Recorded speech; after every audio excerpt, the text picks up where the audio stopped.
Welcome back to Empowered. I'm Elizabeth Namovsky. On today's episode, we're discussing igniting your entrepreneurial spirit and reinventing yourself. Janet, before we went to break, you had mentioned a word that really stuck in my head, and it's failure. And there are so many women out there that are afraid of failing, afraid of taking a bit of risk because they're afraid of failure. But failure is actually good. It's what you take from it. What are your thoughts of failure?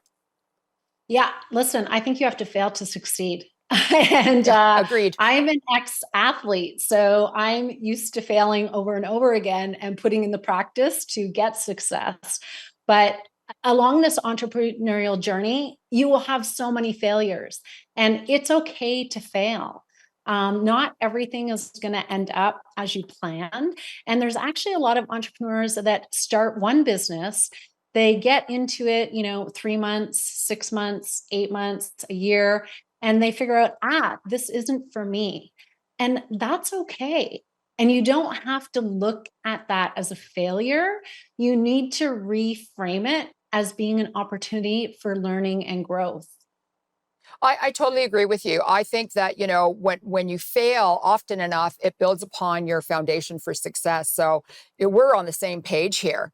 I want to move on to challenges. In your view, what are the most significant challenges faced by women in entrepreneurship, and how can they overcome them?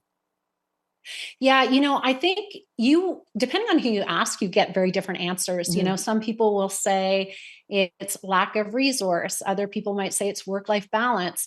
But to be honest, I think the biggest challenge is their mindset, their belief in themselves, and they're also worried too much about how other people perceive them.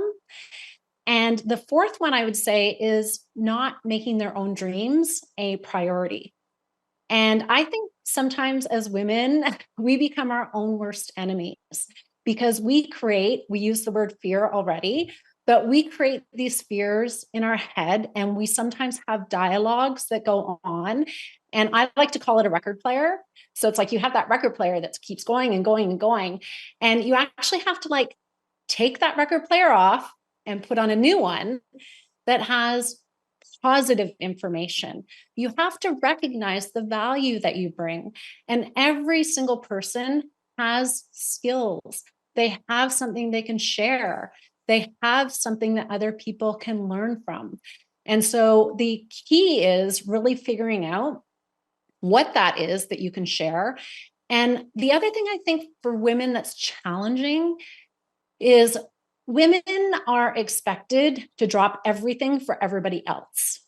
And so if you're a mom, if you're a wife, doesn't matter what your role is. If something happens, you're supposed to drop everything. And women don't tend to make their dreams that priority, but it's okay for them to make their business a priority. It's okay to say no to some things.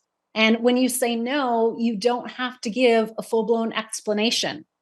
You can just say, no, I And can't make own it. it and own it, right? Yeah.